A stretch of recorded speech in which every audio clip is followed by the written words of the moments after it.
শীত পেরিয়ে যখন বসন্ত আসে তখন আমাদের মনে একটা অন্যরকম অনুভূতি জাগে। আমরা বিভিন্ন জায়গায় ঘুরতে যেতে চাই।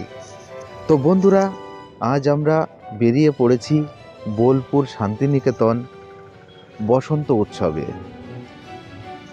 আমরা পৌঁছে গেছি প্রায় শান্তিনিকেতনের কাছাকাছি। এই শহরে এসে আমাদের খুবই ভালো লাগছে। চারিদিকে রয়েছে সবুজের সমারোহ, একটা নিরিবিলি শান্ত পরিবেশ।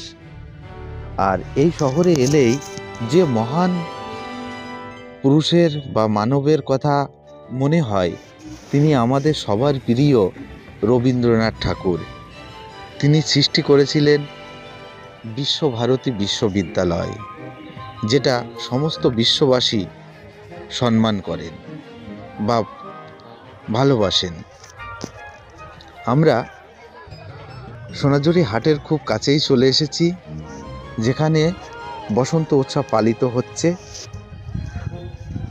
এখন থেকেই দেখতে পাচ্ছেন প্রচুর লোক এখানে এসেছেন, তারা তাদের বসন্ত উৎসব পালন করার জন্য।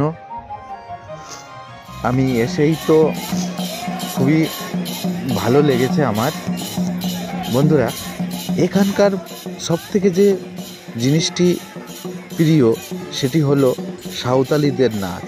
ধামসা মাদলের সঙ্গে তাল মিলিয়ে তারা নাচ করে থাকেন এবং এখানে আগত অনেকেই তাদের সঙ্গে হাতে হাত মিলিয়ে তাদের নাচ করে থাকেন এবং একে অপরে আনন্দ ভাগ করে নেন। এখানে দেখতে পাচ্ছেন একদল যুবক, তারাও নাচ গান করে খুশিতে মেতে আছেন। বন্ধুরা, এটা মূলত একটি বনাঞ্চল, যেটা ফরেস্ট এলাকার অধীনে। এখানে শনি এবং রবিবার হাট বসে। বর্তমানে ক্রেতা এবং দর্শনার্থীদের ভিড় থাকার জন্য সপ্তাহের প্রতিদিনই এই হাট বসে থাকে।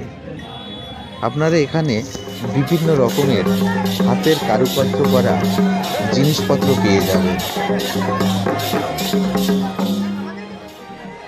এখানে এলে আপনারা একটা জিনিস লক্ষ্য করবেন বা দেখতে পাবেন, সেটি হলো কেউ কাউকে জোর করে রং মাখিয়ে দিচ্ছে না।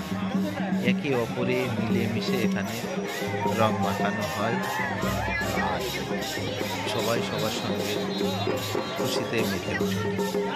বন্ধুরা, আপনারা যদি এই মেলাতে বা এই বসন্ত উৎসবে আসতে চান, তাহলে আপনারা বোলপুর নেমে বোলপুর স্টেশনের বাইরে দেখবেন সারি সারি টোটো দাঁড়িয়ে আছে।